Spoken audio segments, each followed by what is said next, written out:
आज के इस लेसन में हम अध्ययन करेंगे कोशिका विभाजन, cell division.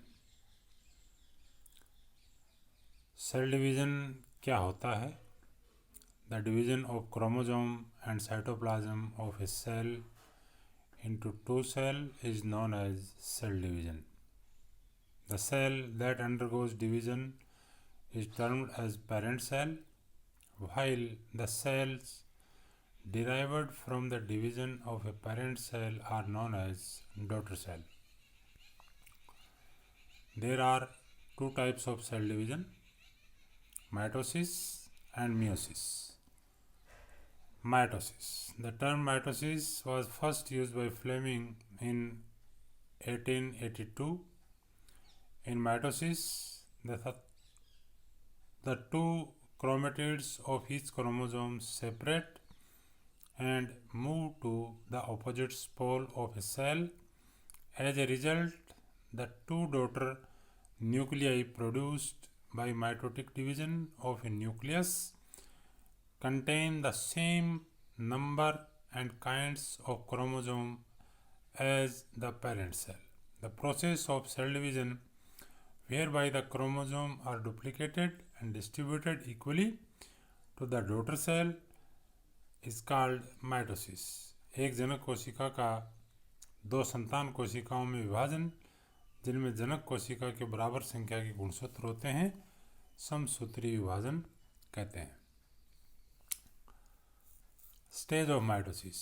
On the basis of change in the morphology of nucleus and chromosome, the mitosis cell division are grouped into 5 stages: interphase, prophase, metaphase, anaphase and telophase. Interphase कोशिका विभाजन के अंत और अगले कोशिका विभाजन के बीच की अवस्था इंटरफेज कहलाती है। इस अवस्था में गुणसूत्रों की क्रियाशीलता अत्यधिक तेजी से होती है। इस अवस्था में केंद्रक बहुत ही कम अभिरंजित होता है और क्रोमोसोम फैले रहते हैं। न्यूक्लियाई चारों तरफ से न्यूक्लियर इन्वेलोप के द्वारा घिरा रहता है और न्यूक्लियस भी उपस्थित होता है। केंद्रक का कम अभिरंजित होने का कारण ये माना जाता है कि इस समय केंद्रक में पानी की मात्रा अधिक होती है तथा क्रोमोसोम अनकोइल्ड रहते हैं। मतलब इसमें मोटे मोटे जो लक्षण होते हैं इसके न्यूक्लियोलस स्पष्ट होती है।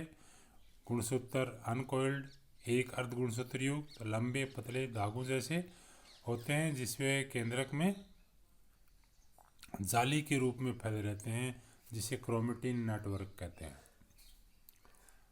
लगातार विभाजन करने वाली कोशिकाओं में इंटरफेज को 3 सब स्टेज में विभाजित करते हैं।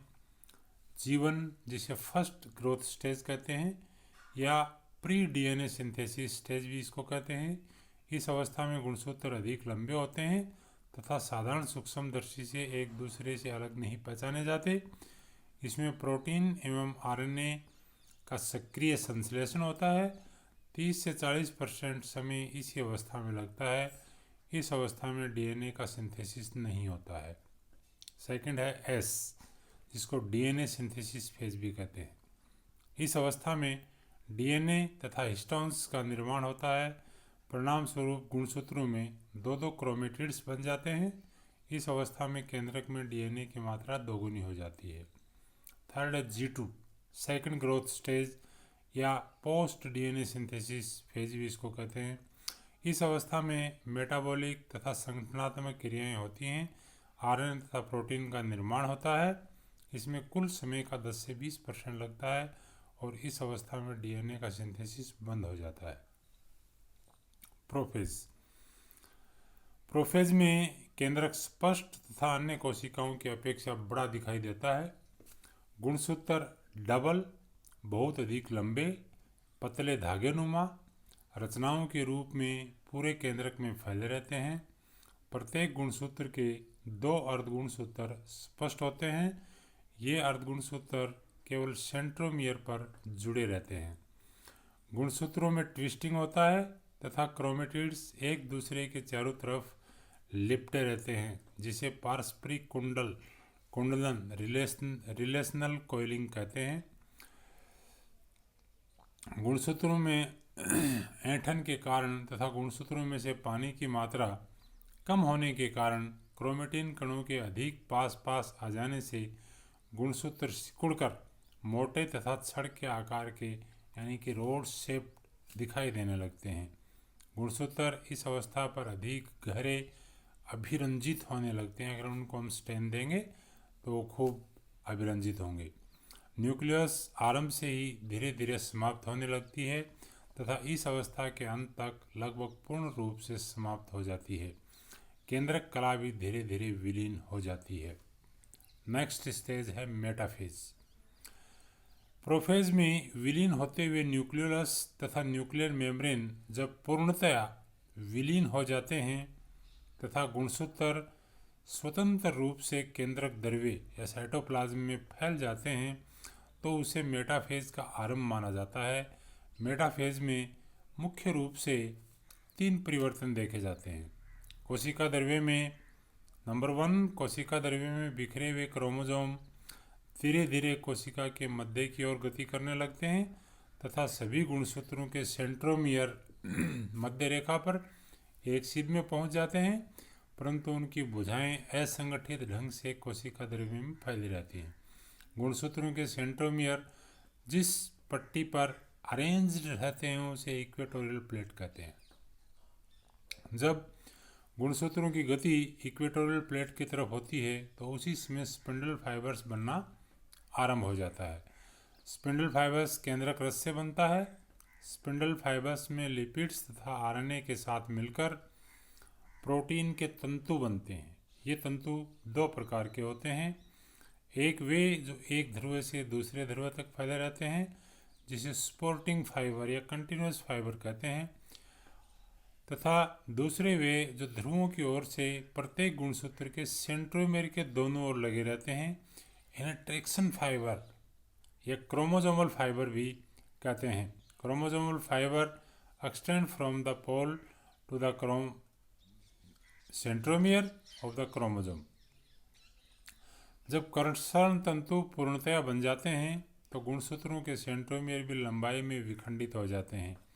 इस अवस्था पर गुणसूत्रों का व्यास सबसे अधिक और लंबाई सबसे कम होती है तथा गुणसूत्र अन्य अवस्थाओं की अपेक्षा अधिक रंग पकड़ते हैं। रिलेशनल कॉइलिंग समाप्त हो जाती है तथा अर्ध गुणसूत्र एक दूसरे से अलग होकर अलग अलग फैले रहते हैं। नेक्स्ट स्टेज है एनाफेज। जब गुणसूत्रों के विखंडित सेंट्रोमियर एक दूसरे से अलग हटने लगते हैं तो एनाफेज आरंभ हो जाती है। एनाफेज में अर्ध गुणसूत्र जिनका अब स्वतंत्र अस्तित्व हो जाता है, जिनको डॉटर क्रोमोसोम कहते हैं, के सेंट्रोमियर एक दूसरे को प्रतिकर्षित करते हैं। संतति गुणसूत्रों के सेंट्रोमियर पर जुड़े तंतुओं के सिकुड़ने तथा सेंट्रोमियर के ऑपोजिट पोल की ओर आकर्षण बढ़ जाने से डॉटर क्रोमोसोम विपरीत ध्रुवों की ओर गति करते हैं। ये 2 मुख्य क्रियाएं इसमें होती हैं। Next telophase. डॉटर क्रोमोसोम के ध्रुवों पर पहुंचते ही एनाफेज स्टेज समाप्त हो जाती है और टीलोफेज शुरू हो जाती है। टीलोफेज में धीरे धीरे केंद्रक कला का निर्माण आरंभ हो जाता है जो शीघ्र ही पूरे केंद्रक के चारों ओर पतली कला के रूप में बन जाती है। तंतु विलीन हो जाते हैं, केंद्रिका का निर्माण आरंभ हो जाता है तो टीलोफेज के अंत तक पूर्ण रूप से बन जाता है। इस अवस्था के अंत तक गुणसूत्र फिर धागे जैसी रचनाएं दिखाई देने लगते हैं तथा केंद्रक में क्रोमेटिन का एक जाल सा दिखाई देता है। गुणसूत्रों में पानी की मात्रा बढ़ने से तथा क्रोमेटिन के कणों के एक दूसरे से दूर हट जाने से गुणसूत्रों का अभिरंजन कम हो जाता है। ये अलग अलग स्टेज के डायग्राम दिए गए हैं जिनमें